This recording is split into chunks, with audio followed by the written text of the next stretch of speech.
It's just like I've heard of like a 40, but a 35, I'm like, what's that about? Yeah. Why are you grabbing onto that age? Do you mean like a crisis? Yeah. Like a midlife crisis? Yeah.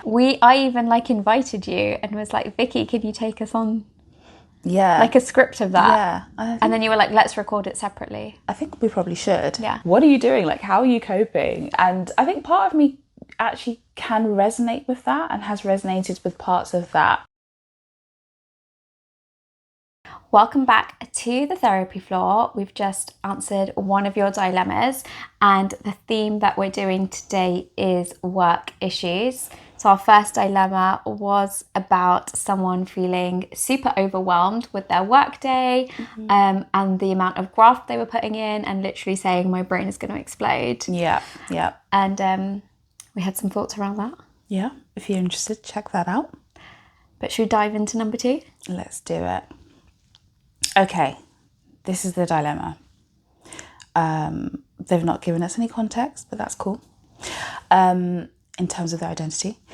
I've come to a bit of a weird stage in my career. I've worked hard to get to where I am now, but suddenly I'm feeling like I want to shift completely and switch to a new career, except I don't know what exactly.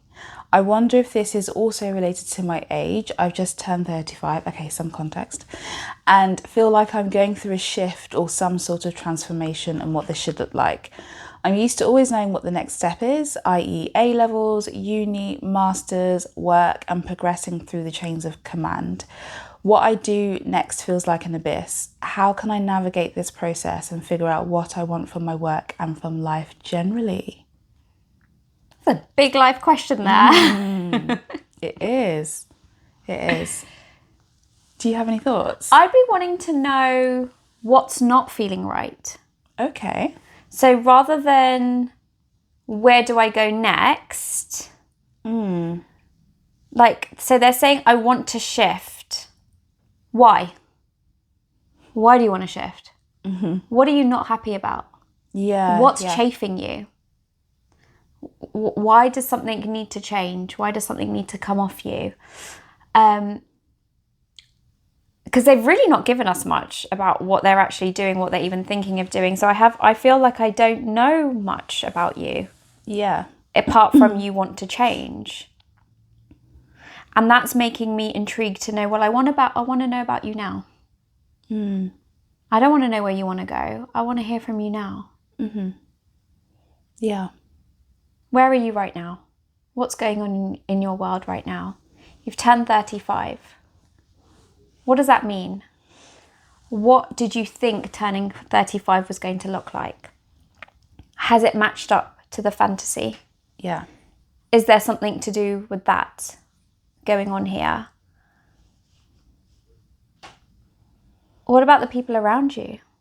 What's going on with them? What was it like? Were you alive when your parents turned 35? Were you not? Like, what was your kind of upbringing around that, if that makes sense? Like how you viewed, when maybe you were younger, how you viewed other people that were turning 35. Just seems quite interesting, like you've grabbed onto that. Like I've just turned 35. I don't know. It's just like I've heard of like a 40, but a 35, I'm like, what's that about? Yeah. Why are you grabbing onto that age? Do you mean like a crisis? Yeah. Like a midlife crisis? Yeah. Oh, wait. Midlife crisis, isn't that around 40, 50? Well, not even like a midlife crisis. I mean, like more like you hear of like, you know, like a 21 being like a coming of age, and then like the next real big one is like life begins at 40. Yeah, so what 40 is a new 20. Yeah. So I'm just wondering, like, what is this? I've turned 35 and something needs to change. There needs to be a transformation. Yeah. I'm really intrigued to know, like, what you want to let go of. Yeah. What are you not happy with? I think that's a good place to start, actually, because if you feel like a change needs to occur, but you don't necessarily know what that change is, you don't necessarily know what you want to transform into, then yes, I think thinking about what is it that you want to let go of is a good idea, and what is no longer serving you in this current stage. of life that you're in. You explained that so eloquently, like the jumble that I think was going on in my head. That was real clarity. Really? Yeah. I think I just repeated what you said. Oh, I don't know. Like, yeah. As I was talking, I was even like, I don't know if we need to start again. So I don't even know if I'm making any sense. I wonder if that's how this person feels. Yeah. You just don't. It feels like they said. It feels like an abyss. Nothing. It's not making sense. Yeah. So then I would want to know, right, if things don't make sense right now, if your life did make sense, what would that look like? Like, let's have a little bit of a play around here. And even if you don't know what it looks like, what could it feel like? Yeah. Go somatic. Literally feel like, take some time to do a visualization exercise. I love visualization exercises. And I think we've spoken about doing them on here before. I think we really should. No, we haven't. We were going to. Oh. We've done a visualization of like a compassionate other. Yeah. Have like we? a compassionate, compassionate mind one or compassionate Okay. figure. But I think recently, I even like invited you and was like, Vicky, can you take us on Yeah. like a script of that? Yeah. And then you were like, let's record it separately. I think we probably should. Yeah, let's do that today. Yeah. Okay. Oh, today. I'm hungry. You're thinking of the salad. Oh yeah, I'm thinking of lunch. But I think going on a visualization exercise where you are like, you're being guided into thinking about what could my body even feel like, the sensations, like when I wake up in the morning, my ideal day, how would I feel, like even what side of the bed would I get up on, what would I wear, like what energy would I be exuding, who would I be coming into contact with, who would I be letting in, even just getting a felt sense of this is what I could feel like. It could be a really good starting point for you. 100%. You're then priming your brain for that. You're inviting that in. Yeah. You're going to then make that feeling more likely to occur in your body. Yeah. The more you kind of put effort and energy into that. Because the life you have right now, you might not realize it, but you have subconsciously already been visualizing it, manifesting it. And living it. Yeah. Yeah. You might not be putting effort into that, but it's happening. So now we're actually inviting you, put some effort into it. Get excited about, or invite yourself to get excited about what it could feel like for you. Yeah.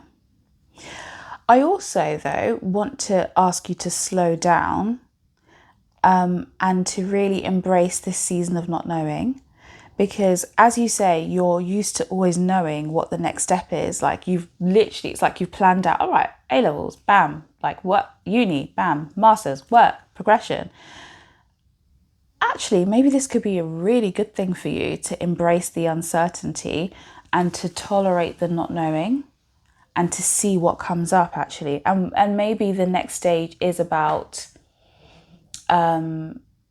embracing uncertainty and not knowing and not having your life planned out, but allowing for space for new things to occur. This actually reminds me of something I saw on TikTok recently. Okay. And it was about, there was this girl and she was just like, oh, all the late 30-year-old millennials who are, well established in their career, but also feel really like tired and feel like they have so much potential, but yet they just want to sit on the couch and binge on Netflix. What are you doing? Like, how are you coping? And I think part of me actually can resonate with that and has resonated with parts of that. You mentioned having to, like, you've come so far in your career, you worked really hard, but you actually want a shift and you want to switch. And I'm just thinking about that. I'm thinking about the desire to kind of like throw it up in the air and what that could mean for you and what that could look like. And how do you feel about that? How do you feel about working so hard to get to somewhere that you really wanted to be? And now you're there like, meh, I don't know. Like, maybe this isn't what it was cracked up to be. this isn't what I want anymore, my desires have changed, or it's not fulfilling anymore.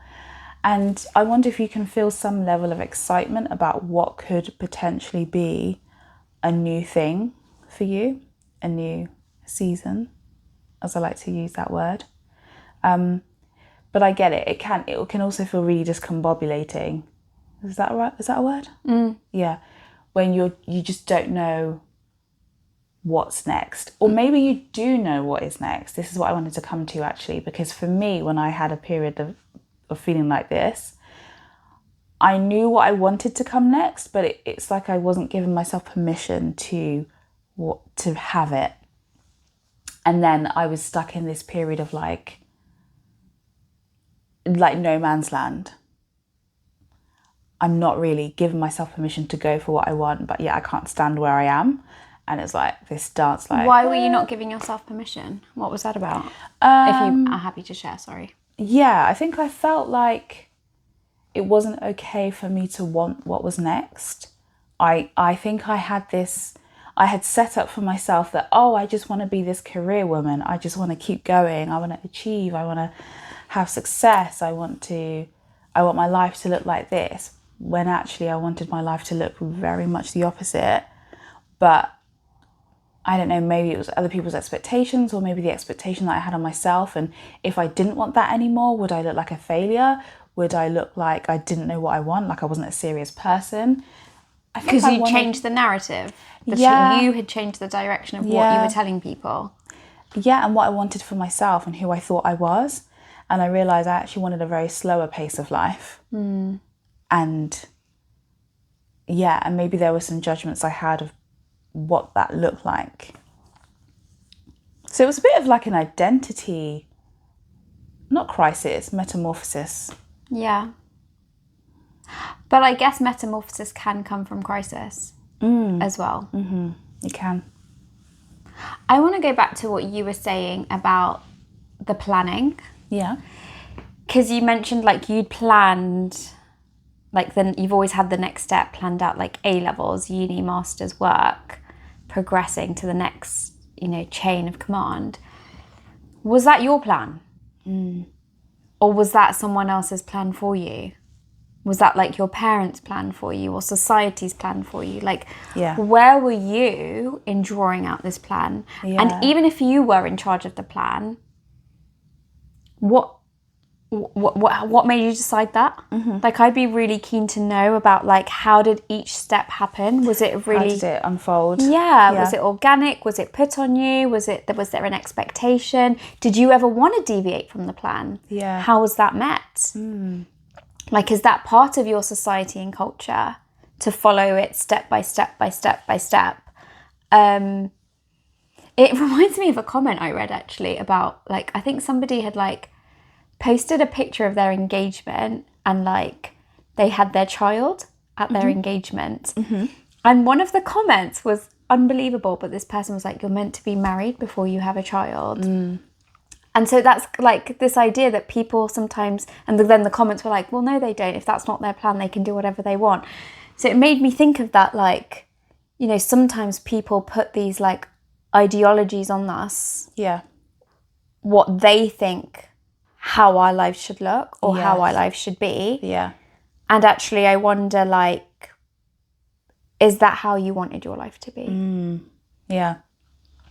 I also think the phrasing of the word that you've used here, through the chain of command, I've been progressing through the chain of command. That's also I don't know, that sticks out to me a little bit. It speaks of like authority, of status, hierarchy. And I wonder if part of what you want to kind of dismantle or let go of is this need for order, security, respect. I don't know. And maybe actually it looks like something that is a little bit more free. Mm-hmm. That's where the uncertainty comes in, I think. Mm-hmm. And really learning how to tolerate uncertainty, which is a really hard skill to develop. And I think mindfulness plays a really big part of learning how to be uncomfortable Yeah. with uncertainty, rather than saying I need the uncomfortability to go. Actually, I think you just need to learn, like, how do you tolerate that it? discomfort Yeah. of when things are uncertain. And there's a good acronym in psychology that we use for, like, a tool, like, how do I actually begin to tolerate uncertainty? And the acronym is APPLE.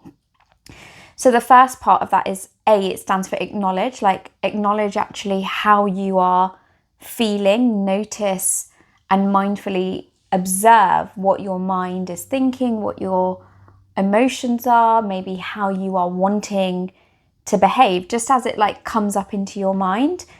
Then the next part of that is actually pause. So this is where that mindfulness comes in. It's just pause, just watch it, just observe, just take a moment here to just sit with it and just breathe through it. Don't do anything.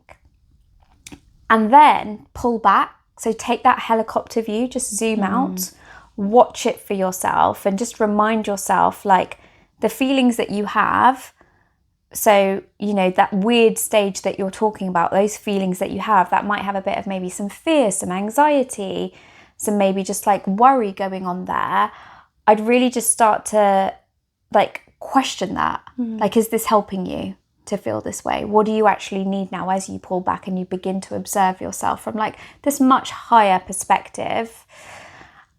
And then, you know, as you said, give yourself that permission to just let go a bit. Yeah. Yeah. So that's what the L stands for. Just let go.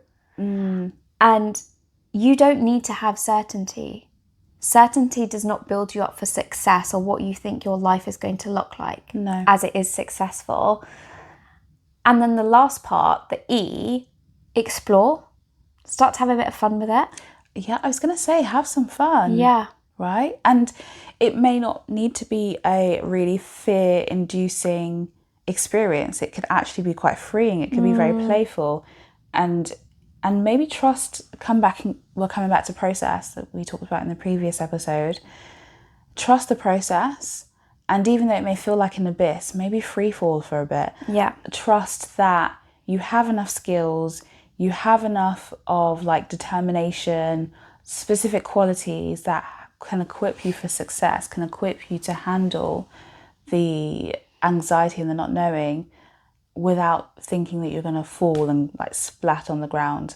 You might be, you probably will be okay. Like, trust the process. Yeah. Stay in it. Stay in the darkness for a bit, or the murky waters. Yeah. Until you have clarity. I'm just thinking of a safety net of apples. Like, safety nets have like formed a big part of like today's episodes, haven't they? That's like the planner was the first safety net. Yeah. And then I'm just imagining like all these apples as a safety net. But yeah. It's a good one. Come back to us when you've gone through to the other side. Yeah. I'd really like to know what your process was like.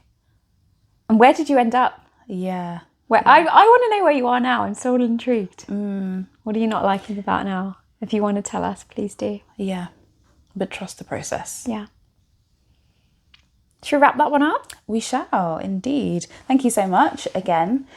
We always appreciate it. If you have a dilemma for us, please email us at hello@thetherapyfloor.com and we will feature it in one of our upcoming sessions. Do we have anything that we haven't discussed? Have we had anything that we haven't discussed? I'm sure there is something. I'm just thinking, like, I like how today was a theme of work. Yeah. Is there like a theme we haven't touched on? Yeah, let us know. Yeah, tell us. Yeah. And we'll get into it. Take care, guys. Bye. Bye.